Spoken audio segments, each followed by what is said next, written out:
Society তোমাকে কি চোখে দেখে? খুব বাজে চোখে দেখে। আর কেউ যদি ডিজেইং করে বা কেউ ধরো কনসার্ট করে বা কেউ সিঙ্গার গিটারিস্ট, সেটা কোনো মেয়ে যদি হয় রাত 4টার সময় বাড়ি ঢোকা মানে সে হলো বার ডান্সার। খারাপ কাজ করে একটা মেয়ে এত আর্ন করছে, হাউ? মা ভীষণ সাপোর্টিভ, অলওয়েজ সাপোর্টিভ, মানে একটু লুকিয়ে চুরি বাবাকে হাইট করে করে সব কিছু করাতো, বাট বাবাকে মানানোটা খুব টাফ ছিল। ড্রিম ম্যান বলে সত্যি কথা মানে কি চাও একটা ছেলের মধ্যে কোয়ালিটি? বিকজ অনেকজন ভিডিও দেখছে যারা তোমার দিওয়ানা অনেক লাইনে আছে, মেসেজ করবে ডিএম মি। হ্যাঁ, ভীষণ মানে প্যাম্পার করতে হবে, princess treatment, always princess treatment করতে হবে। মানে সোজা কথা আমি যেটা বলবো সেটাতেই হ্যাঁ, একটু বডি শেপ থাকা দরকার। জিম স্টার্ট করে দাও ভাই। অনেকে করেছে।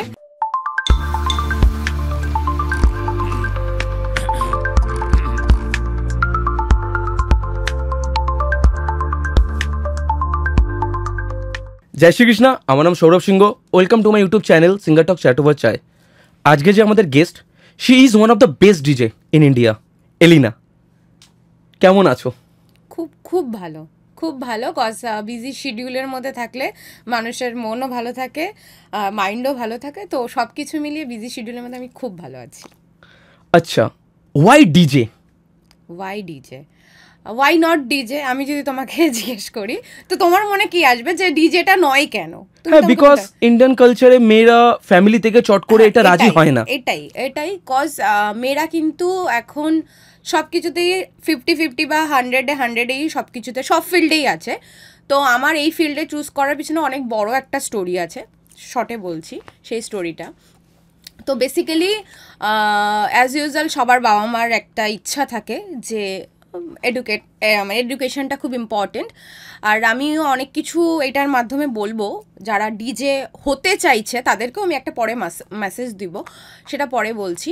কিন্তু তার আগে এটা বলবো যে আমার ফ্যামিলির থেকে যখন পড়াশুনো নিয়ে খুব প্রেশার, আমিও পড়াশোনা করতে খুব ভালোই বাসতাম, তো আমার পড়াশুনো জার্নিটা চলছিল। তো আমি একটু অ্যাস্ট্রোলজি বিলিভ করি, তো অ্যাস্ট্রোলজি বিলিভ করার জন্যই বলতে পারো যে এই লাইনটা চুজ। তো আমার সেমিস্টার চলছিল, আমি ডক্টরেট অফ ফার্মাসি করছিলাম হায়দ্রাবাদ থেকে। তো তখন সেমিস্টার করতে করতে আমি একটা অ্যাস্ট্রোলজারের কাছে যাই, কজ আমার তার আগে আমি প্রচুর ইন্টারভিউ দিয়েছি। আমি যখন ব্যাচেলার অফ ফার্মাসি কমপ্লিট করি দেন ওটা আসে যে ডক্টরেট অফ ফার্মাসি। তো মাঝখানে 2 বছর গ্যাপ ছিল, 2019 আমি কমপ্লিট করি। তো 2 বছর আমি প্রচুর জায়গায় ইন্টারভিউ দিই, জব ইন্টারভিউ, মানে জব মানে এই মানে ফার্মাসির উপরে। তখন আমি ব্যাচেলার অফ ফার্মাসি কমপ্লিট করি, ওকে। তো জনসন, তারপর বিভিন্ন অলটিয়ার, যত রকম মেডিসিন কোম্পানিগুলো হয়, ইভেন আমি সিলেক্টও হই অ্যাজ ফর এমআর। তো এমআরটাও সবাই জানবে আশা করি। তো এমআর হিসাবে আমি হওয়ার পরে আমি 7 days কাজ করি। তো তখন আমার মনে হলো 9 to 5 is not my call, মানে 9 to 5 আমি কারোর আন্ডারে, ইভেন দো লাস্টে 35, আমাদের ওয়েস্ট বেঙ্গলে এখন যা জবের সিচুয়েশন, খুবই খারাপ। হ্যাঁ, খুবই খারাপ। তো 35,000 ম্যাক্স টু ম্যাক্স, তাও আবার 9 to 5 আমাকে জব করতে হচ্ছে, আমাকে নর্মাল ট্রাভেল করতে হচ্ছে, পাবলিক ট্রান্সপোর্ট করতে হচ্ছে। তো তখন আমার মনে হলো যে আমি এই এডুকেশনটাকে আর একটু হায়ার করি, যদি আমি ভালো পোস্ট পাই। তো তখন আমি আবার ডক্টরেট অফ ফার্মাসিতে অ্যাডমিশন নিলাম হায়দ্রাবাদে। তো করতে করতে কিন্তু আমার ইন্টারভিউ যে ফেসটা ছিল খুব বাজে ছিল, মানে আমি কোথাও স্যাটিসফাইড হইনি, কখনোই স্যাটিসফাইড হইনি। আর আমার সবসময় মাথায় একটা মানে একটা মেয়ে হয়েছি যখন, আই ক্যান ডু এভরিথিং। তো আমাকে ভগবান যখন হাত দিয়েছে, পা দিয়েছে, অনেকের হাত পা থাকে না, তারাও সারভাইভ করছে। তো আমার হাত আছে, পা আছে, সমস্ত কিছু আছে। তো আমাকে, আমার 2 দাদা আছে, তাদের সমান্তরালে একটা যেটা হয় স্যালারি, সেটাকে আমাকে একটা আর্ন করতে হবে। তো আমাকে সেই পজিশনটাকে হোল্ড করতে হবে যে আমি আসলাম, আমার লাইফটা এটা না 9 to 5 জব করছি, আমার লাইফে কিছু নেই, আবার রাতে ঘুমাচ্ছি, এগেইন আমি বাসে যাচ্ছি, এই লাইফটাকে না আমি সবসময় একটু দূরেই চাইতাম। আইদার আমি খুব ভালো পোস্টে জব করব, আদারওয়াইজ আমি অন্য কোনো ফিল্ডে যাব। তো যাই হোক, আমি ডক্টরেট অফ ফার্মাসির জন্য হায়দ্রাবাদে গেলাম। তা লাস্ট সেমিস্টারের সময় যখন আমি এখানে আসি, এসে আমার কি একটা সিক্স সেন্স কাজ করে যে আমার মনে হচ্ছিল যে এই লাইনে হয়তো আমি খুব একটা গ্রো করতে পারবো না, হতে পারে বাবা মার প্রেশারে আমি এই লাইনটা চুজ করছি, মানে ফার্মাসি লাইন। এবার তো এটা আমি করছি, বাট আমি ওই ফিল্ডেও আমি বললাম, আমি যেই ফিল্ডে থাকি তখন 100% দেওয়ার চেষ্টা করি। তো ওই ফিল্ডেও আমি ওয়ার্ক করছিলাম, ভালো ভালো পজিশন হোল্ড করছিলাম, বাট আমি জানি ওটা আমার ইন্টারেস্টেড নয়, আই এম নট ইন্টারেস্টেড। আর ছোটোবেলা থেকে মানে হাত পা আমার চলতো, মানে আমি নাচটা খুব ভালোবাসতাম, ডান্সটা মানে আমার হাত পা চলতো, মানে জন্মের পর থেকে হাত পা চলে, এটা শুনেছি। তো তখন থেকে এই নাচের একটা নেক ছিলই, ওটা আমার মাইন্ডে সবসময় কাজ করতো। এবার আমার একটা ব্যাপার ছিল, আমি যতই পড়াশোনা শিডিউলে মানডে টু ফ্রাইডে ছিল, স্টিল আমি ক্লাবিং করতাম, মানে স্যাটারডে সানডে আমি করতাম, মানে মানডে টু ফ্রাইডে আমি 24 আওয়ার্সে 12 ঘন্টা পড়বো বাড়িতে, বাট আমাকে স্যাটারডে সানডে ক্লাব যেতে হবে, মানে এভরি স্যাটারডে সানডে একটা রুটিন ছিল। এক্স্যাক্টলি, যেতে হবে, মানে এটা একটা মজা, মানে একটা রিফ্রেশমেন্ট লাইক।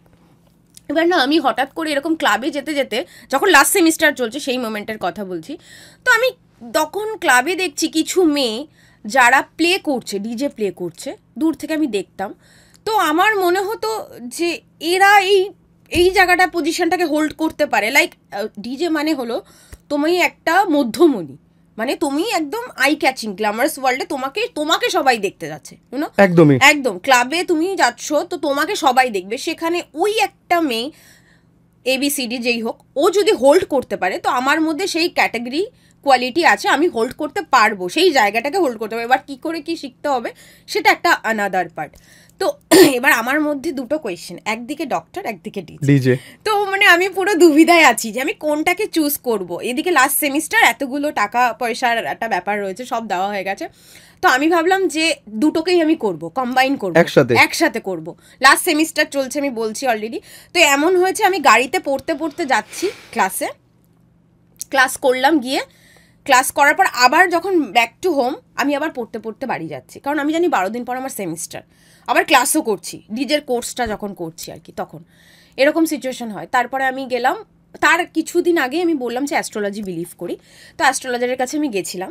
তো উনি আমাকে একটা জিনিস সাজেস্ট করেছিল যে তুমি মেডিকেল, মানে উনিও একটা ভয় পেয়ে যায়, মানে তুমি কি করে। তো এবার উনি বলেছিল যে তুমি যদি কোনো ক্রিয়েটিভ লাইন চুজ করো না, তো no one can stop you. ওটা আমার মাথায় না পুরো ক্লিক হয়ে গেছিল যে that means this is my field. আমাকেও আমার মনে হচ্ছে যে আমি এটা করলে হয়তো কিছু একটা করতে পারবো। তো এতটা করতে পারবো আমি, আই কান্ট এক্সপেক্ট উইদিন 1 ইয়ার, মানে লাইক 360, জাস্ট বলে না 360 ঘুরে গেছে আমার লাইফ, লাইক 360 পুরো ইউটার্ন করে গেছে। তো আমি সেমিস্টার দিলাম, আসলাম, আমি লাইক সবাই হয়তো ভাববে আমি অনেক ক্লাসেস, জাস্ট 3টে ক্লাস নিয়েছি, লোকে 2 মাস 3 মাস কোর্স করে, আমি জাস্ট 3টে ক্লাস নিয়েছি। তো আমি স্যাটিসফাইড ছিলাম না, মানে ডিজে ক্লাসের কথা বলছো, স্যাটিসফাইড ছিলাম না। তারপর আমি নিজে রাত 4টে-5টা অবধি কনসোল যেটা হয় মেশিনটা, ওটা প্র্যাকটিস করতে থাকি, নিজের ভুল নিজে সব কিছু রিকল করতে থাকি, করতে করতে ব্যাস 5 দিনের মাথায় আমি ভাবি যে আমি করবো, মানে প্লে করবো, ক্লাবে প্লে করবো। তো আমার যথারীতি, যেহেতু আমি ক্লাবে যেতাম, আমার ইভেন্টার কিছু ফ্রেন্ড ছিল, আমি ওদেরকে ফোন করি, ওরা আমার উপর ভরসা করে, আমাকে একটা মানে শো দেয়। তো আমি এটাই বলবো যে আমার এখনও মনে আছে যে আমি ফার্স্ট শোতে পেয়েছিলাম 3500। তো আমি এক্সপেক্ট করিনি আমি ওটা পাবো, আমি ভেবেছি অ্যাজ এ শো আমাকে ক্লাব দিচ্ছে, this is enough for 3500, this is my first income, আমি বলতে পারবো, আমার কোনো লজ্জা নেই, আমি ওটা পেয়েছিলাম। তো তারপর থেকে না আমি দেখছি ওই একটা শো করার পরে না আমার এত মেসেজ আসে, এত কলস আসে, আমি জাস্ট আনবিলিভেবল যে আমার পুরো ব্যাক টু ব্যাক, মানে প্রতিদিনের শো ছিল ওই মোমেন্টটাতে। মানে আমি 2023 পুজোর সময় স্টার্ট করি, পঞ্চমীর 2 দিন আগের থেকে। তো আমার পুরো ফুল পুজোতে 2টো করেও শো পেয়েছি, মানে তখন আমি ফ্রেশার্স। তো তারপর থেকে আমি মনে করলাম যে না, এটাই আমার ফিল্ড। তো আমি ইন্টার্নশিপটা কন্টিনিউ করছিলাম এখানে, ওখান থেকে কনভার্ট হয়ে হায়দ্রাবাদ থেকে NOC নিয়ে আমি এখানে ইন্টার্নশিপ করছি, যে যদি আমি সকালে ইন্টার্নশিপটা কমপ্লিট করে রাতে আমি ক্লাবিংটা করতে পারি, তো আমি অ্যাডজাস্ট করে নেবো ব্যাপারটা। তো আমি ইন্টার্নশিপও করছিলাম, এটাও করছিলাম। তারপরে আমি প্রপারলি বুঝতে পারলাম, যখন আমার শো স্টার্ট হলো, আমি প্রফেশনালি এটাতে পুরো ইনভলভ হয়ে গেলাম। তো আমার মনে হলো যে এটা আমাকে আপাতত স্টপ করে রাখা উচিত, cause degree I got it, আমি ভবিষ্যতে চাইলেও এটা দিয়ে আমি কিছু একটা করতে পারবো। So now I stop this. তো তারপরে আমি প্রফেশনালি ডিজেতে ঢুকে গেলাম। তো এইভাবেই আমার ডিজে লাইনে আসা আর কি। মানে একটা রিয়েলি এটা শকিং, বিকজ ডক্টরেট থেকে ডিজে লাইন দুটো একদমই ডিফারেন্ট ফিল্ড। হ্যাঁ, একদম। মানে আমি খুবই কম স্টোরি শুনেছি এরকম। হ্যাঁ, আর সবসময় না আমার মাথায় খুব আমি ক্যালকুলেটিভ, মানে লাইক আমাকে 1 ইয়ারে এতটা আর্ন করতে হবে। আমি যদি এই ফিল্ডে যাই, লাইক ডক্টরেট ফিল্ডে, আমাকে এখনো 4 ইয়ার্স এটার উপরে আরো রিসার্চ করতে হবে কোনো একদম। একটা ইসের উপরে, তারপরে গিয়ে আমি একটা আর্নিং এর কিছু একটা ফেস দেখতে পারবো, রাইট? তো সেখানে দাঁড়িয়ে আমি যদি বলি যে আমি আগের থেকে আর্ন করতে চাই, তো সেই আর্নিংটা যদি আমি এই ফেজেই পেয়ে যাই, দেন আমি কেন ওই ফেজটাতে যেতে চাইবো? যদি আমার ভবিষ্যতে থাকে তো আমি আবার ওটাকে রিকল করতে পারবো, ওটা নিয়ে কোনো প্রবলেম নেই। ডিগ্রি তোমার কাছে আছে অলরেডি, তো আমি চাইলেই যে কোনো কান্ট্রিতে গিয়ে আমি ওটা অ্যাপ্লাই করে নিজের ফিল্ড আবার তৈরি করতে পারবো। বাট এটাতে যখন আমি আর্নিংটা মানে লাইক আনবিলিভেবল একটা দেখে নিয়েছি, যেটা আমি ভাবতাম যে ফরেনে গিয়ে করব বা কিছু, সেটা আমি এখানে আমার নিজের জায়গায় থেকে নিজের বাড়িতে থেকে সেই আর্নিংটা করতে পারছি। তো আমি মনে হলো যে এর থেকে ভালো আর কিছু হয় না। তো এটাই, দ্যাটস ইট। আচ্ছা তুমি আর্নিং এর কথা বলছিলে, ঠিক আছে, হ্যাঁ। তাও একটা জিজ্ঞেস করা উচিত না যদিও, বাট তাও 1 ইয়ারে তুমি কত ইনকাম করে নাও? 1 ইয়ারে কত করে নিই? 1 ইয়ারটা বলা যায় না ওরকমভাবে, কজ আমাদের না সিজনাল শো হয়, তো সিজন ওয়াইজ খুব হাইপ চলে যায়, আবার কিছু সিজন থাকে একদম অফ সিজন থাকে, তো সেটা তো তখন আমাকে ফোকাস করতে হয় ক্লাবে, তখন ওপেন ইয়ারগুলো চলে না। তো ডিপেন্ডস অন কি কোন সিজনে কীরকম আর্নিং হয়। তো আমি যদি 2023 থেকে 24 অবধি আমি ক্যালকুলেট করি, তো আমি আর্ন করেছি like near about 7 lakhs earn করেছি। ইভেন আমি এটা কি তুমি 1 ইয়ারের কথা বলছো? 1 ইয়ার 7 lakhs আর্ন করেছি। ইভেন আমি আমার কার কিনেছি, আমি আমার বাড়ির কিছু আসবাবপত্র কিনেছি, নিজের শখের কিছু জিনিস কিনেছি, সেগুলো বাদ দিয়ে আমি আমার সেভিংস যদি বলো তো 7 lakhs। 7 লাখ সেভিং মানে তুমি ব্যাংকের ম্যানেজার থেকে বেশি টাকা কামাচ্ছো। I don't know, but yeah this is true. Cause আমি হাইয়েস্ট শো করেছি 1.10 lakhs, ওকে, ওয়ান ডে। একদিনে 1,10,000? Yes, that is 2 hours, only 2 hours। কোথায় ছিল এটা? এটা ছিল ব্যাঙ্গালোরে ছিল। 1,20,000? 10,000 it's my highest. Even normally I do 50,000 আমি এখন করি, কজ না আই নো দ্যাট কি আমার এখন হাইট বেশি, সো আমি আমার চার্জও বেশি রেখে দিয়েছি আর ট্যালেন্ট ফিটাও বেশি রেখেছি। সো 50,000 আমার ওপেন ইয়ার করি, ম্যাক্স টু ম্যাক্স 30,000 আমি ওটাকে মানে করি, নেগোশিয়েট করি, বাট এর থেকে নিচে আর নেগোশিয়েট হয় না। সো তোমার এই জিনিসটাকে বাবা মা কি মানে বাবা মা কি হিসাবে দেখে? বাবা মা ফার্স্টে তো মানে অ্যাজ ইউজুয়াল, এটাতে আলাদা কিছুই না, কিন্তু আমার বাবা মা ভীষণ সাপোর্টিভ, অলওয়েজ সাপোর্টিভ, মানে একটু লুকিয়ে চুরি বাবাকে হাইট করে করে সব কিছু করাতো, বাট বাবাকে মানানোটা খুব টাফ ছিল। বাবা তো ফার্স্টের দিকে মানে একদমই নয়াকারে না যেটা বলে, তো এই ফিল্ড থেকে এই ফিল্ড, কজ আমি অলরেডি অ্যাপোলোতে জব পেয়ে গেছিলাম, অ্যাপোলোতে জব করছিলাম, সেই জব আমি ছেড়ে দিয়েছি, ঠিক আছে, সেই জব তুমি ছেড়ে ডিজেতে এসে গেছো? একদম, আমি অ্যাপোলোর জব ছেড়ে দিয়েছি, কজ আমার ভালোই লাগছিল না, মানে আমার এত বোর লাগছিল। একটা ওয়ার্ড আছে না, প্যাশন যদি কখনো প্রফেশন হয় না, এর থেকে মজা মানে সবথেকে বেশি মজা। সিরিয়াসলি তোমার মনে হবে না তুমি টায়ার্ড, তুমি 3 দিন ট্রাভেল করছো, 4 দিন ট্রাভেল করছো, আবার শো করছো, ডাজ নট ম্যাটার। মানে আমার মনে হয় যে তুমি 7 দিন আমাকে শো করতে বলে আমি 7 নাইট মানে স্লিপলেস নাইট কাটিয়েও আমি প্রোগ্রাম করে দিতে পারবো, এরকম, কজ আমার এটাই ভালো লাগে। আমার ক্রাউড, আমার যত ক্রাউড হবে, যত নয়েজ হবে, মানুষ চিৎকার করবে, আর তাদের একটা ইচ্ছা কি, মানে বুঝতে পারছো, তুমি যাচ্ছ, ইউ আর দ্য ওয়ান যার সাথে তারা ফটো তুলতে চাইছে, যার সাথে কিনা একটা সেলফি তোলার জন্য মারপিট করছে, এই মানে একটা বিরাট ক্রেজ, এই একটা ব্যাপারটা, এটা ভীষণ মানে মজাদার ব্যাপার, মানে একটা লাইমলাইট।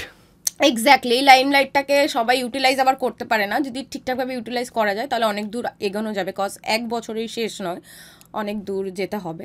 তো ঠিকঠাকভাবে আশা করি ইউটিলাইজ করছি আমি।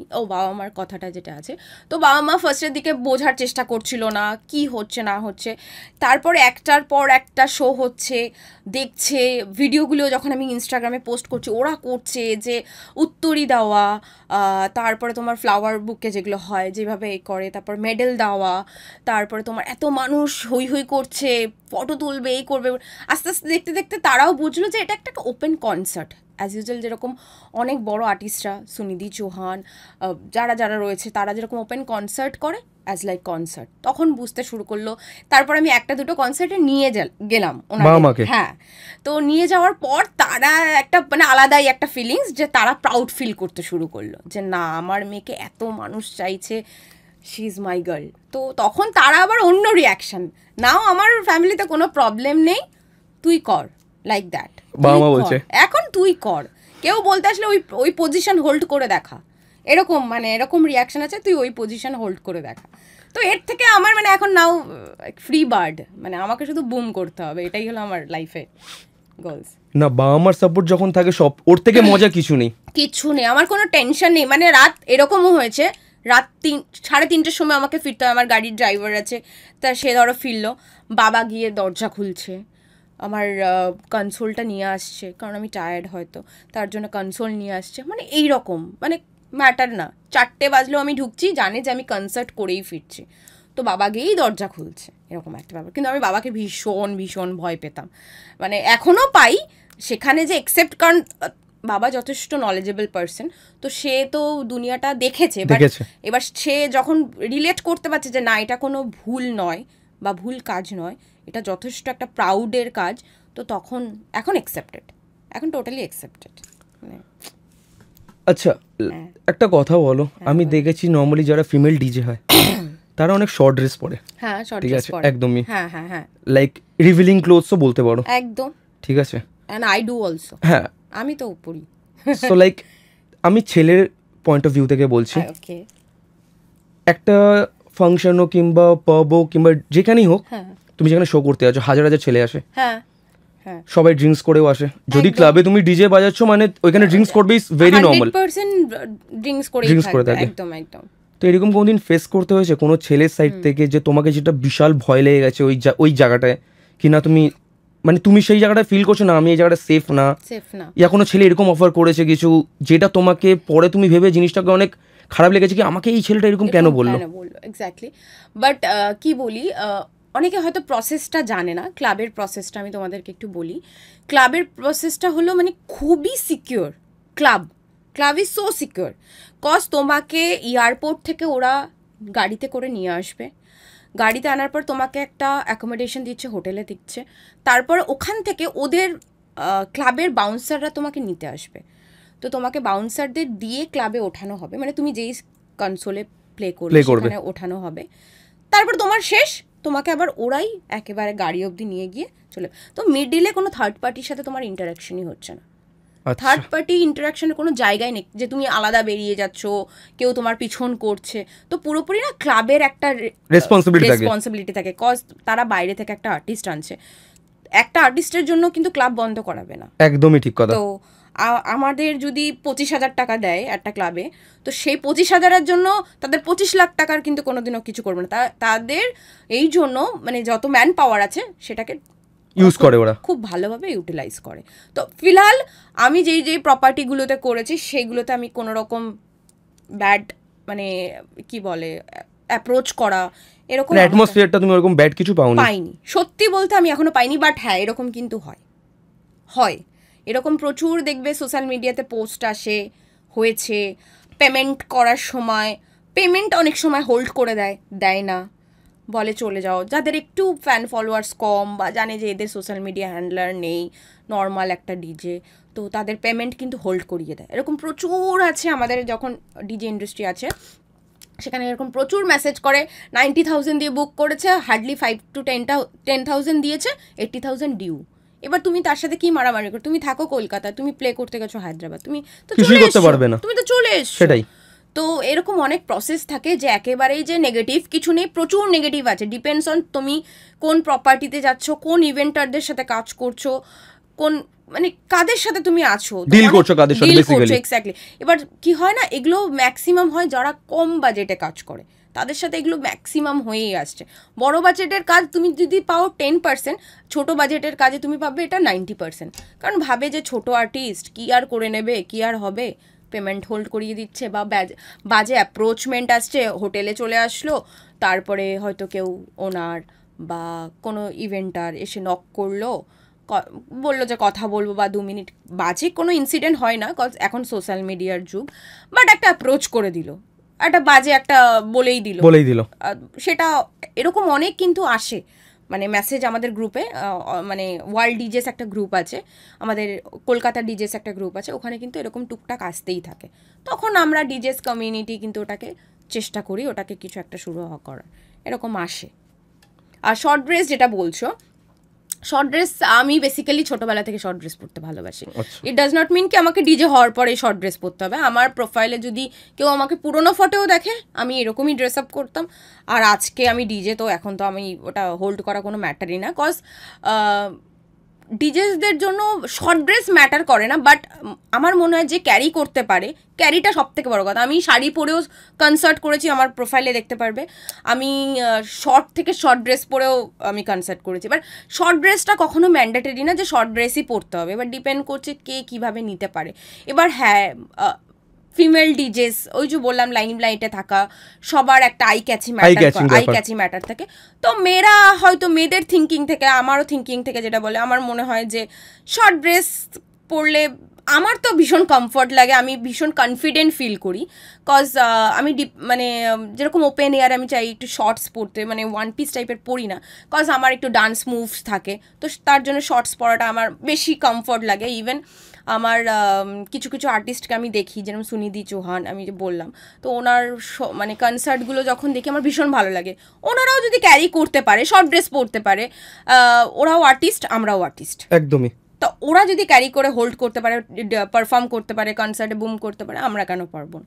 তো সেই থেকে আমি তো বেসিক্যালি আমি শর্ট ড্রেস পরতে খুব ভালোবাসি।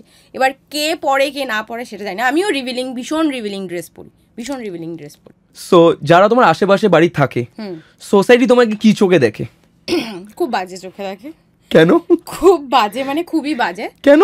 তাদের কাছে এটা মানে কোনো মেয়ে রাত্রেবেলা 4টের সময় TCS-এ জব করে আসলে সে জব করে ফিরেছে, আর কেউ যদি ডিজেইং করে বা কেউ ধরো কনসার্ট করে বা কেউ সিঙ্গার গিটারিস্ট, সেটা কোনো মেয়ে যদি হয় রাত 4টের সময় বাড়ি ঢোকা মানে সে হলো বার ডান্সার বা বারে কাজ করে বা কোনো খারাপ কাজ করে একটা মেয়ে এত আর্ন করছে, হাউ?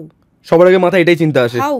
একটা ছেলের থেকে, একটা পরিবারের থেকে, মানে এটাই হয় না আমাদের সোসাইটিতে যে বাবার থেকে বেশি কেউ আর্ন করতে পারবে না, বা দাদাদের থেকে বেশি কেউ আর্ন করতে পারবে না, এটা একটা চলে আসছে না, একটা মানে আছে কালচারটা এসে মানে চলেই আসছে। হ্যাঁ, মানে আশেপাশের লোকেদের এরকম একটা ব্যাপার, ধরো মহিলাদের বিশেষ করে, কারণ পুরুষদের অতটা আমার মনে হয় না যে অত টাইম নেই, তারা জবে বেরিয়ে যায় বা যে যা কাজে করে সেটা বেরিয়ে যায়। ওই পাড়ার কাকিমাদেরই এটা মেইন রিভিউ, নট অনলি কাকিমাস, আমার রিলেটিভস একদম রিলেটিভস। স্পেশালি আমি তোমার এটা বলতে যাচ্ছি, এক সেকেন্ড কথাটা কাটছি, তোমার পাশের বাড়ির লোক যত বদনাম করবে না, ওর থেকে বেশি তোমার রিলেটিভরাই করবে। এক্স্যাক্টলি। তো রিলেটিভসরা মানে দু গ্লাস জল বেশি খায় আমাকে নিয়ে, ফটোজ নিয়ে, ইনস্টাগ্রামে এই নিয়ে ওই নিয়ে। তো মানে আমার কিছু রিলেটিভস আছে যারা কিনা বাংলাদেশ থাকে, ঠিক আছে, বাংলাদেশে, সেখান থেকে আমার এখানে ঝামেলা হয়, ফোন আসে, ওভার দ্য ফোন কল, বাবাকে ফোন করে, মানে কাকারা কিছু বা কাকিমারা রয়েছে, কিছু রিলেটিভস রয়েছে, তারা কল করে, তোমার মেয়ে বা তোর মেয়ে কি করছে, কি অবস্থা, মানে আমি কি করছি। কারা বলছে কিনা, বাংলাদেশের লোকেরা বলছে, যাদের কিনা মন্ত্রী ঠিক নেই, মন্ত্রীকে নিয়ে যাতা করছে, তো একটা মহিলাকে নিয়ে তারা সম্মান দিতে পারছে না, মন্ত্রীকে বের করে দিচ্ছে, দেশ থেকে বার করে দিচ্ছে, শেখ হাসিনাকে বার করে দিয়েছে, যে কিনা এত রেসপেক্টেড একটা পার্সন, তারা কিনা আমার রিভিউ দিচ্ছে। তাদের থেকে আমি রিভিউ নেবো আমার ড্রেস নিয়ে আর আমার প্রফেশন নিয়ে। তারা কতটাই বা বোঝে, আমি সরি বাংলাদেশের লোকেরা। তো তাদের একটা মানে যেরকম হয় না যে নিউজ চ্যানেল বসে, যেরকম আমার ইনস্টাগ্রামটা কিন্তু একটা নিউজ চ্যানেল তাদের কাছে, মানে পুরো ফ্যামিলি, মানে তোমার রিলেটিভদের কাছে। লোকে কি সন্ধ্যাবেলা হলে বই নিয়ে পড়তে বসে, তাদের কাছে নিউজ পেপার বা এরকম দেখে, ওদের একটা চা নিয়ে বসবে আর ইনস্টাগ্রাম অ্যাকাউন্টটা খুলবে, তোমার কি আপডেট দিয়েছে, তারপরে একটা হয় না আলোচনায় বসবে, মুড়ি চানাচুর নিয়ে আলোচনাটা আমার বেশ ভালো লাগে, কারণ এটা আবার হ্যাবিচুয়েট। লাস্ট মানে যখন আমি ডিজে ছিলাম না, তখন আমি ওই যে শর্ট ড্রেস পরতাম বলে এইসব আমাকে শুনতে হতো, মানে ডক্টর হয়ে গেলেও আমার মনে হয় না আলাদা কোনো থাপ্পা তাদের মুখে মারতে পারতাম, হয়েও কোনো লাভ হলো না তাদের, তাও মেন্টালিটি সে একই চিপ আছে। তো ওটাই বলছি, ওদের এরকম একটা চলে, আমার আশেপাশের লোকেদেরও সেম, রাত 4টের সময় 5টার সময়। এখন তো বাবা গিয়ে দরজা খোলে, ইচ্ছা করে খোলে, যে দেখো যে আমরা জানি সবকিছু ভাই, এক্স্যাক্টলি, ওটা ভালো কাজ করে আসছে, এক্স্যাক্টলি, বাট কিছু করার নেই, এই মেন্টালিটি আমরা কোনোদিনও চেঞ্জ করতে পারবো না। মানে আমার মনে হয় না যে আমি তো একদম নগণ্য একটা মানুষ, কেউই পারবে না।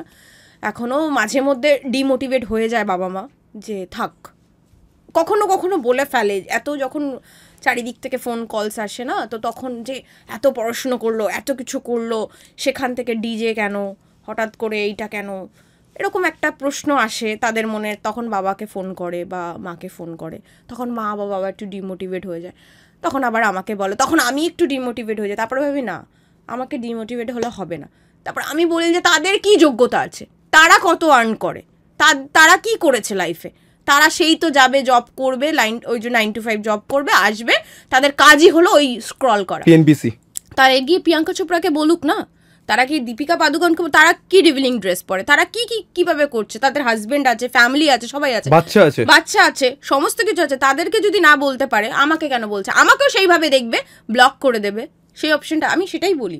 আমাকে যাদের পছন্দ না, তারা ব্লক বলে অপশন আছে তো তোমাদের ফোনে, পাড়ার মধ্যে দেখবে, হাসাহাসি করবে তারা নিজেদের মধ্যে, বাট তারা কি সারাদিন থাকছে বাড়ির মধ্যে, সারাদিন তাদের কি খুন্তি নাড়ানো। ডোন্ট মাইন্ড যারা খুন্তি নাড়া, তারা অনেক আমাদের থেকে অনেক বেশি হার্ডওয়ার্ক করো, বাট সামহাও এটা আমাদের ফিল হয় না যখন কেউ এতবার মানে সেম টার্মস ইউজ করছে, বুঝতে পারছি যে এই আলোচনাগুলো হচ্ছে। তো আমার মনে হয় যে গ্রো আপ, বাইরের দুনিয়াটা দেখো, যত দুনিয়া দেখবে তত অনেক কিছু শিখতে পারবে, তো গ্রো আপ। বাট হ্যাঁ, এই টার্মগুলো কিন্তু খুব শুনতে হয়, বাবা মাকে শুনতে হয়। মানে এখনো প্রপার কেউ ডিজে মানেটা কিন্তু মেয়েদের ফিল্ডের ক্ষেত্রে বোঝে না, একদমই বোঝে না। বিশেষ করে যদি আমাদের এই সাইডটার দিকে কথা বলো, তো একদমই কেউ বোঝার চেষ্টা করে না। শুধু আমি নয়, এরকম যারা রয়েছে আমার মনে হয় সবাই এই জিনিসটা ফেস করে, সবাই, এভরিওয়ান, সবাই ফেস করে, সবার বাড়ির থেকে, বিশেষ করে বাড়ির থেকে না হলেও আশেপাশের লোক থেকে, রিলেটিভস হলো সব থেকে বড় একদম পিপ পিপ পিপ। বাট হ্যাঁ, তোমাদের থেকে কিন্তু বেশি আর্ন করি, এটা বুঝতে হবে। তাদের ওই একটাই প্রশ্ন যে কি করে আর্ন করে, এত আর্ন কি করে করে। আরে ভাই, সেই জায়গাটা বানাও, সেই ফেম নিয়ে আসো, নেম নিয়ে আসো, নিজের মধ্যে সেই কনফিডেন্ট নিয়ে আসো, তোমাদেরও হবে। আচ্ছা, আজকের মার্কেটে মানে পুরো ইন্ডিয়ার জিজ্ঞেস করছি, পুরো ইন্ডিয়াকে নিয়ে, তুমি কাকে মনে করো তোমার কম্পিটিটর অল ওভার ইন্ডিয়ায়? আমি নাম নেব তার, সে হয়তো আমারটা দেখবে কিনা জানিও না, বাট আমার একজন ডিজে আর্টিস্টকে খুব পছন্দ, তার নাম হলো ডিজে ভাহি। ইটস নট মাহি, ইটস ভাহি। তো আমার ওকে ভীষণ ভালো লাগে, আর আমি ওকে কম্পিটিটর ডেফিনেটলি মনে করি। আমার থেকে অনেক সিনিয়র, বাট হয় না যে আমার মনে হয় যে আমার ওই পজিশনটাকে আরও আমাকে নিজের মধ্যে ওয়ার্ক করা উচিত, আমি যাতে সেই পজিশনটাকে হোল্ড করতে পারি। এক্স্যাক্টলি, তো she is my competitor. Yes. আচ্ছা, তুমি বলিউড মুভি দেখো? হ্যাঁ, দেখি। তো ডিজে গণেশকে ভালো লাগে? ডিজে গণেশ চিনি না, আমি ডিজে খুব কম চিনি। আচ্ছা। আমি ডিজে ইন্ডাস্ট্রিতে আছি ঠিকই, বাট আমি কারো লাইফ নিয়ে ইন্টারফেয়ার করি না। মানে কে কি কাজ করছে না করছে, শুধু আমার উপরে ওয়ার্ক করি। আমার কোনটায় ভুল হচ্ছে, আমার কোনটা আরও করা উচিত, আমার আরও কি করলে আরও আই ক্যাচিং লাগবে, কারণ এইগুলো আমি খুব করি। আমার মানে ভিজুয়াল লুপ, পিছনে যে লুপগুলো হয় সবার নর্মালি নামে থাকে, আমার কিন্তু দেখবে ভিডিও দিয়ে থাকে। খুব রেয়ার, মানে তুমি যদি 100টা ডিজে থাকে তার মধ্যে হয়তো 2টো ডিজের এটা আছে। তো আমি নিজের উপর ভীষণ ওয়ার্ক করি যে আমার কোনটা করলে যাতে আরও বেশি আই ক্যাচি হয়, আরও মানুষের নজরে আমি আসতে পারি, তারা যেন আমাকে আরও তার বেশি করে ইভেন্টের জন্য অ্যাপ্রোচ করে, এটার জন্য আর কি। আমি কারোর কোনো ডিজে আর্টিস্ট প্রোফাইল চেক করা দেখা এরকম কাউকে দেখি না, বাট ডিজে ভাইটা ও অনেকটা ফেমাস, তো তার জন্য না অনেক সময় চলে আসে। তোমার স্পেশাল মানে? একদম, আমার কাছে ও ভীষণ স্পেশাল, আমার খুব ভালো লাগে। ও ছটপটে, খুব ভালোভাবে ক্রাউড কানেক্ট হ্যান্ডেল করতে পারে, তো ওটাই মানে হয় না, কেউ কাউকে দেখে শেখে, তো আমার মনে হয় যে ওর থেকে অনেক কিছু শেখার আছে। তোমার কি ড্রিম আছে বলিউডে কাজ করা? হ্যাঁ, ডেফিনেটলি, কার না থাকে। অফার এসছে আমার, যখন আমি হায়দ্রাবাদে ছিলাম তখন আমি একটা মলে গেছিলাম, ওখান থেকে ওদের মুভি, হায়দ্রাবাদি মুভি, ওদের ল্যাঙ্গুয়েজটা মেবি তামিল, হ্যাঁ এরকম, হায়দ্রাবাদ তামিল, তেলেগু, সরি তেলেগু ল্যাঙ্গুয়েজে একটা মুভির অফার এসেছিলো। ওরা ওরকমই, আমি যখন মলে ঢুকছি, এন্ট্রি করছি, বিকজ ওখানে একটু অফসাইড এরিয়াতে আমার কলেজটা ছিল, ওখানে চট করে এরকম মেয়ে পাওয়া যায় না, মানে হয় না মেনটেন করবে, ওখানে না একটু চুড়িদার সালোয়ার বেশি পড়ে ওখানটাতে, যেই এরিয়াতে আমি বেসিক্যালি ছিলাম। তো সেখানে দাঁড়িয়ে একটা প্রডিউসারের সাথে আমার দেখা হয়েছিল, উনি আমাকে অ্যাপ্রোচ করেছিল, বাট সেই মুমেন্টে আমি তখন সবে মানে স্টার্ট করছি কলেজ লাইফটা, মানে এইসব ডিজে ফিজে আমি কিছু ভাবিনি তখনও। তো ওই সময়টা একেবারে ছাড়াটা আমার ইম্পসিবল হয়ে যেত। উনি একদম বলেই দিয়েছিল যে ছেড়ে দিয়ে তোমাকে পুরোপুরি 6 মাসের জন্য আমাদের সাথে কাজ করতে হবে। আর ওখানে রামোজি ফিল্ম সিটি খুব মানে আমি যেখানে থাকি তার থেকে 48 মিনিটস দূরে হলো রামোজি ফিল্ম সিটি ছিল, বাহুবলী এক্স্যাক্টলি। তো এরকম অফার এসছে, তারপরে টলিউড থেকেও এসছে, বাট আমার না খুব একটা রেফারেন্স ছাড়া আমি যেতে চাই না, মানে একদম কোর রেফারেন্স দরকার তবে গিয়ে আমি যাবো, আদারওয়াইজ যাবো না। কারণ আমি তো ইন্ডাস্ট্রি তো জানি টুকটাক কি হতে পারে না হতে পারে, কাস্টিং কাউচ এইসব ব্যাপার স্যাপার অনেক আছে, আলটিমেট ফেস আর দেখা যায় না, ব্যাক সাইড থেকে বাড়ি চলে আসতে হয়। একদমই ঠিক কথা, অনেক ব্যাপার আছে। না কারো সাপোর্ট দরকার, সাপোর্ট ডেফিনেটলি, মানে প্রপার রেফারেন্স যদি থাকে তবেই যাও, না হলে গিয়ে কোনো লাভ নেই, কোনো লাভ নেই, সব শেষ করে রিটার্ন চলে আসতে হবে বাড়িতে। একদম একদম। অনেকের এই যে লালসা, লোভ লালসায় হয়তো চলে যায় যে আমার এত ফ্যান ফলোয়ার্স আছে, এত কিছু আছে, কোনো কিছু লাভ নেই, কোনো কিছু লাভ নেই। প্রপার রেফারেন্স থাকলে যে তুমি প্রপার গাইডেন্স দিয়ে যেতে পারবে, প্রপার ওয়েতে যেতে পারবে। কারণ এখনকার জেনারেশন কে ঠিক কে ভুল, ইন্ডিয়ান আইডল বলো বা রোডিস বলো, ওখানেও টাকা নিয়ে অডিশন হয়ে যাচ্ছে, বাট আদৌ কোনো টাকা লাগে না। হ্যাঁ একদমই ঠিক, তো এরকম অনেক কিছু হয়, একদমই সাপোর্ট তোমার ইম্পর্টেন্ট, আজকের দিনে তো সাপোর্ট বিশাল ইম্পর্টেন্ট, ভীষণ ইম্পর্টেন্ট, ভীষণ একদমই এইসব লাইনে স্পেশালি। এক্স্যাক্টলি। আচ্ছা লাইক একখানা ফিমেলের জন্য কতটা লুকস ম্যাটার করে এই ডিজে ফিল্ডে? প্রচুর প্রচুর, কজ তোমাকে যখন একটা ক্লাব ইনভাইট করছে অ্যাজ এ গেস্ট ডিজে, তো তোমাকে বুঝতে হবে যে তোমাকে দিয়ে মার্কেটিং করছে, একদমই তোমার ফেসটা অনেকটা ম্যাটার করবে, কজ গেস্ট আসার একটা ব্যাপার থাকে, ওদের একটা বলে না একটা থাকে, এতটা করতে হবে, ম্যানেজারদের উপর একটা প্রেশার থাকে, আজকে এতটা বিলিং করাতে হবে। তো সেখানে দাঁড়িয়ে ফেস আর হলো সব থেকে বড় কথা, এখন যেটা খুব চলছে সেটা হলো ফলোয়ার্স, কত ফলোয়ার্স আছে, কজ তোমার ফ্যান ফলোয়ার্সরা সেটা দেখবে, বাট ওদের মার্কেটিংটা কি, তোমার যত ফলোয়ার্স থাকবে তুমি সেই ক্লাবের যে নামটা সেটা তুমি রিমেনশন করছো বা মেনশন করছো, তোমার থেকে আরও 100 কে মানে 1 লাখ মানুষ দেখছে, 2 লাখ মানুষ দেখছে, তো ওরা তো ওইভাবেই মার্কেটিং করবে, তোমার যত ফলোয়ার্স ওরা তো চাইবে ওদের ক্লাবটার নামটা আরো বেশি প্রমোট হোক, সেইভাবেই তো তোমাকে নিয়ে আসে। তো যেরকম ফলোয়ার্স ম্যাটার্স সেরকম তোমার লুকস ম্যাটার্স, মানে আমি তো মনে করি যে 50% লুকস ইম্পর্টেন্ট, 50%-এর মধ্যে তোমার স্কিলস ইম্পর্টেন্ট, তুমি কতটা কমিউনিকেট করছো, তোমার বিহেভিয়ার, কারণ তুমি যদি ব্যাক টু ব্যাক শো পেতে যাও তো তোমার বিহেভিয়ার, ওই ফার্স্ট টাইম করলাম আমি একটা ভুলভাল বিহেভিয়ার করেছে, ভুলভাল স্কিলস দেখিয়ে আসলাম, তো তোমাকে আর রিপিট করবে না যদি ভালো রেপুটেটেড ক্লাব হয়, আর না হলে তোমাকে আবার রিকল করে নেবে যদি তুমি সবটা ঠিক করে করতে পারো। তো ডেফিনেটলি আমি বলবো লুকসটা ম্যাটার্স, লুকস ডেফিনেটলি ম্যাটার্স। অনেকে হয়তো সব কিছুতেই দেখবে 50-50 হয়, তো অনেকেই বলবে যে না talent is important, but female ডিজেসদের ক্ষেত্রে আমার ডেফিনেটলি ট্যালেন্ট ইম্পর্টেন্ট, বাট তার সাথে সাথে লুকসটা অনেকটা বেশি important. Looks not only looks, তুমি কিভাবে নিজেকে মেনটেন করছো, মেনটেনেন্স, তোমার নিজের সবসময় গ্রো রাখতে হবে, মানে গ্ল্যামারাস ওয়ার্ল্ড, একদম তাহলে গ্ল্যামারাস ওয়ার্ল্ডে তাহলে সবাই এত কেন নিজেকে মেনটেন কেন করে, তো এটা একটা গ্ল্যামারাস ওয়ার্ল্ড বলতেই পারো ডেফিনেটলি। তো তোমার মেইনটেনেন্স কত? আমার মেইনটেনেন্স প্রচুর, মানে আমাকে এখন হিসাব করতে মানে 1 মান্থের কত টাকা লাগে নরমালি মেইনটেনেন্স? সবকে এইভাবে কখনো মানে ভাবিনি, তাও আমার 10 to 15,000, তো মানে আমার শুধু মেইনটেনেন্সের জন্য, লাইক হেয়ার, নেইলস, আইল্যাশ এগুলোর জন্য। ডায়েট আলাদা? হ্যাঁ ডায়েট ছাড়া আমি তো মানে আমার তো ক্লাবে গিয়ে আমার শুধু স্যুপেই খেতে হয়, স্যুপ আর স্যুপ।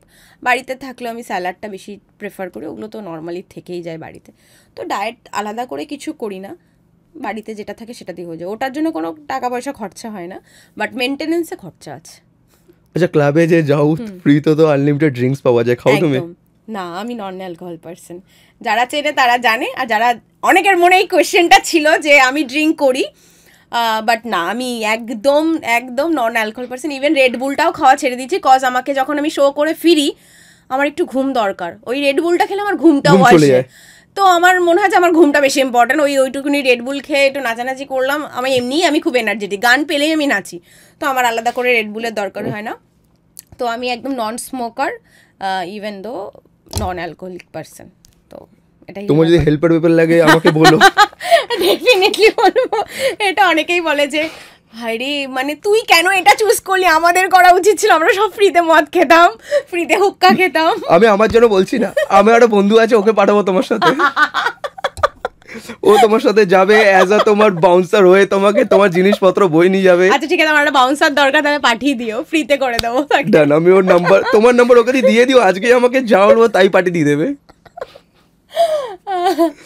তো এটা হলো ব্যাপার যে হ্যাঁ সব কিছু ফ্রি থাকে, অ্যাকোমোডেশন, ফুডিং, সব কিছুই ফ্রি থাকে। যার যেটা ইচ্ছা হয় সে সেটাকে অর্ডার দিয়ে খেতে পারে। বাট আমি তো ডায়েট পার্সন, আমাকে বলে যে তোমাকে আনলে কোনো খরচাই নেই, মানে ডায়েটে চলো বলে, হ্যাঁ কোনো খরচাই থাকে না আলাদা করে। ইভেন এরকমও আমি শুনেছি যে you are DJ but you don't drink. কোনো ডিকশনারিতে লেখা আছে যে ড্রিঙ্ক করতে হবে? আমি ঠিক এইভাবে বলে দিই, ওনার হোক আর যেই হোক। আমাকে করেছে রাজস্থানের একটা ওনার, আমি রাজস্থানে একটা ওনার আমাকে বলেছে যে you don't drink. No I don't drink. मुझे अरे क्यों? मैंने कोई कहीं डिक्शनरी पे लिखा हुआ है कि डीजे मतलब ड्रिंक करना ही पड़ेगा, ऐसा बोला तो कोई सीन नहीं है, और कुछ नहीं बोला, बस बात खत्म। তাহলে অনেক টাকা বেঁচে যায় যে ক্লাবে যাও তুমি। ওনারা মনে হয় চায়ে ড্রিঙ্ক করাতে, বাট আমি করি না। যাই হোক, এটা হলো ম্যাটার্স। না না, ভালো, শরীরের জন্য ভালো। হ্যাঁ, এটা বোঝাবে কে যে হেলথ ইজ ওয়েলথ। আগে হেলথ ঠিক, তারপর তুমি ডিজে করো, আরো শো করতে পারবে। তো ইম্পর্টেন্ট হলো হেলথ ইজ ওয়েলথ, এটাই হলো ম্যাটার বলবো।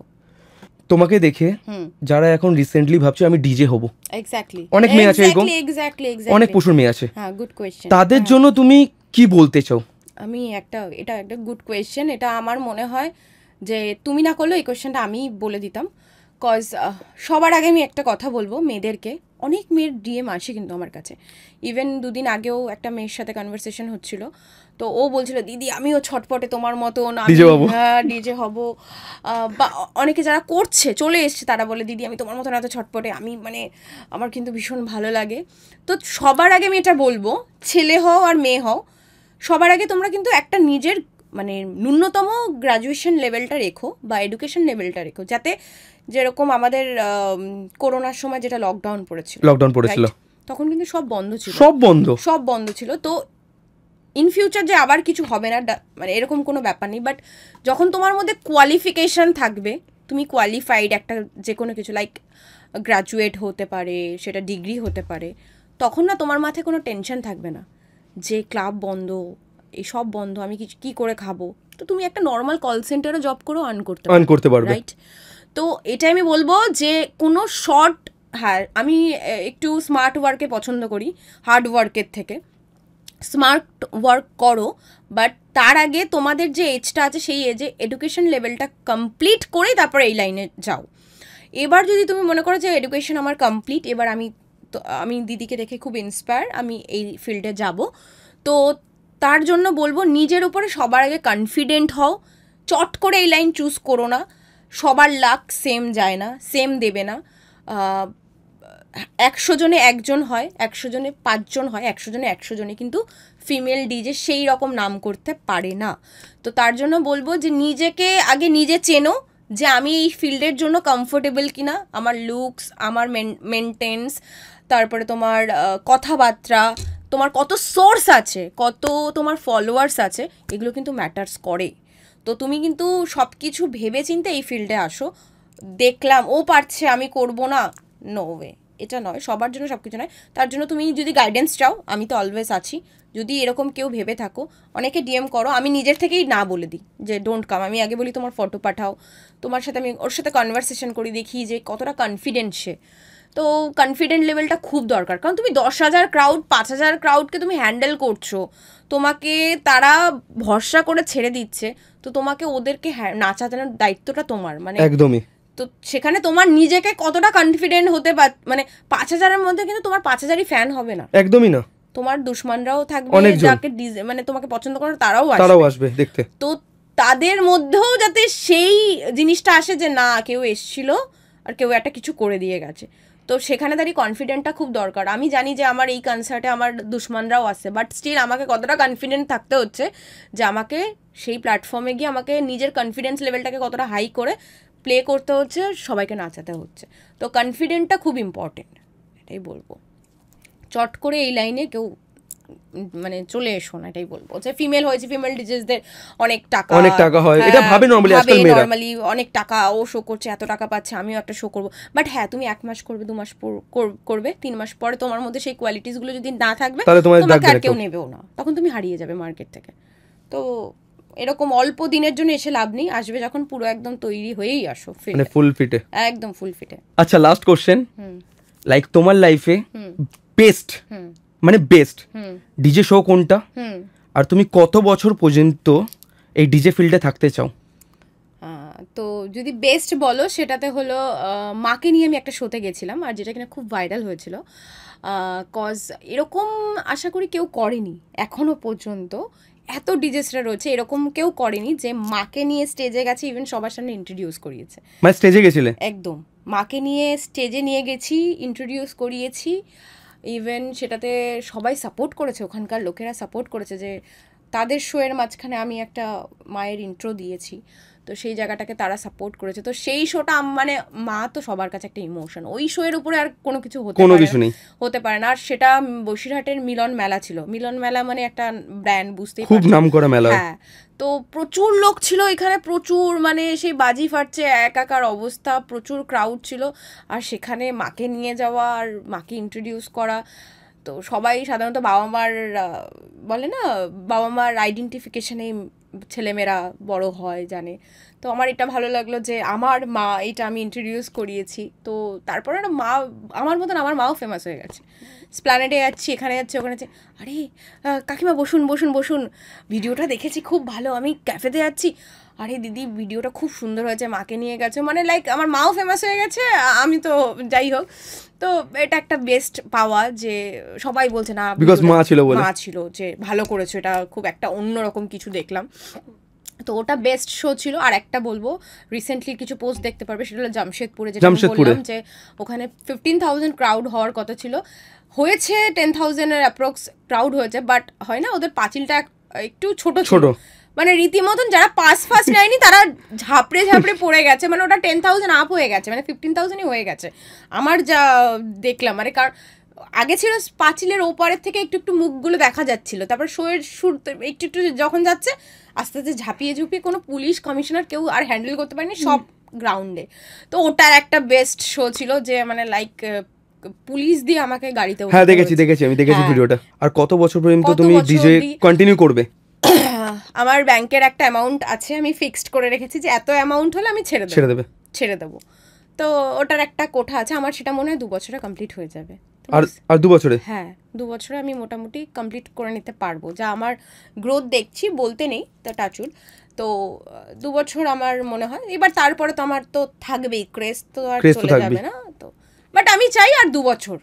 তো যারা ভাবছো যে আমার বিয়ে না, যারা ভাবছো যে ঠিক আছে সাইড হোক ভালো হবে, তো তোমরা চলে আসো, যে আপনি 2 বছর পর আমি আস্তে আস্তে ছেড়েই দেবো, এটাই বলবো। এলিনা, থ্যাংক ইউ সো মাচ। হ্যাঁ, থ্যাংক ইউ সো মাচ। না, আমি থ্যাংক ইউ বলতে চাই, বিকজ তুমি প্রচুর বিজি থাকো, ব্যাক টু ব্যাক শো, আর তুমি এত দূর থেকে আমার স্টুডিওতে এসেছো, স্পেশালি 1.5 ঘন্টা জার্নি করে। So thank you so much.